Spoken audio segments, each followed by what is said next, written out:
शुरू करें बिना किसी बकचोदी के।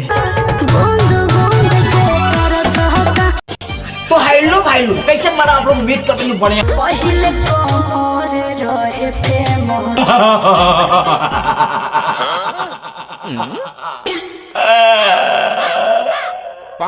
अरे हमारे नाच की चर्चा।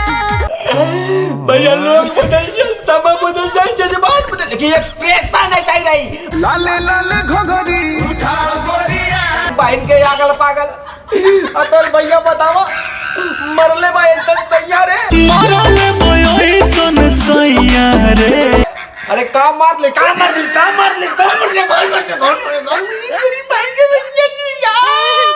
साउंड मस्त तक के चारे राउंड मारे ले। भैया लोग बदल जे, लेकिन प्रेरणा बदल, जज्बात में लेकिन काल लेने बकचोदा। दोनों हाथ फेरा दोनों पांव पर।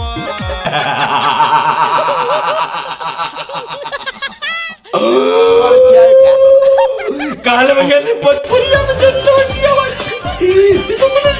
दीपक बनर्जिया नावाजी चश्मा सब करे करे चश्मा ले लो भैया, लेकिन काल ना एक प्रेता बहिया में कसी के सैया तो नले सारे नाच तने चाहे तुक्का आवाजी लवंडी आवाजी मरले बपायना से आई बाजी लेकिन काल में दीपक बनर्जिया नावाजी अब भोजपुरिया में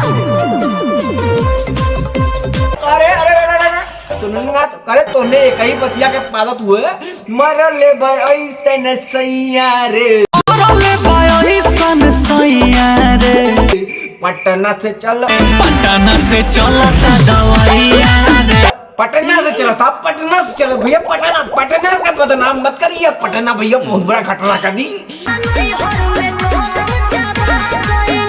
लोग बदलने लेकिन समय बदलने की बकचोदी हम यार करनी एक सारा बकचोदी बलमुआ के बलम कैसे भैया पेटे में खाना निकलने मन को थूक दे, उल्टी कर दे, लेकिन ना एक प्रेता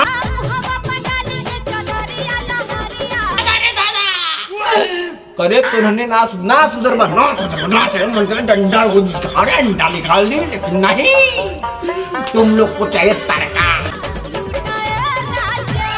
तड़का नहीं भैया, लड़का वाली बात कर रहा हूँ। आजकल के जो लोंडे 16 साल की उम्र में टट्टाबाजी कर रहे हैं, हम जैसे लोंडे क्या करते हैं, मुजराबाजी करते हैं, लेकिन नहीं, एक प्रेता आवाना लौटी जा आवाना लौटी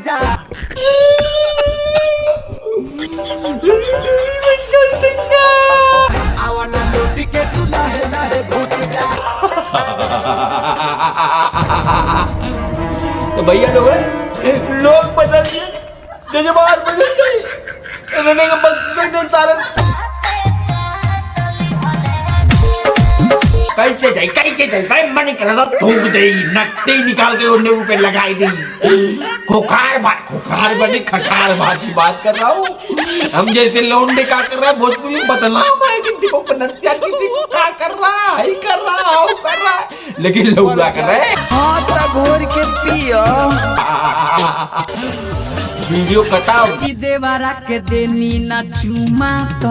अगर भैया लोग तुम लोग अच्छा लगा है, सब्सक्राइब करो, कमेंट करो, लाइक करो, शेयर करो, लेकिन करो। कल का वीडियो ताबड़तोड़ मिलेगा, भोजपुरी के एकदम धमाल वीडियो। लव यू भोजपुरी समाज। मरले बपायना से मन कर रहा थूक दे, नकटी निकाल के उन्हें ऊपर लगाई दी। मटन खा के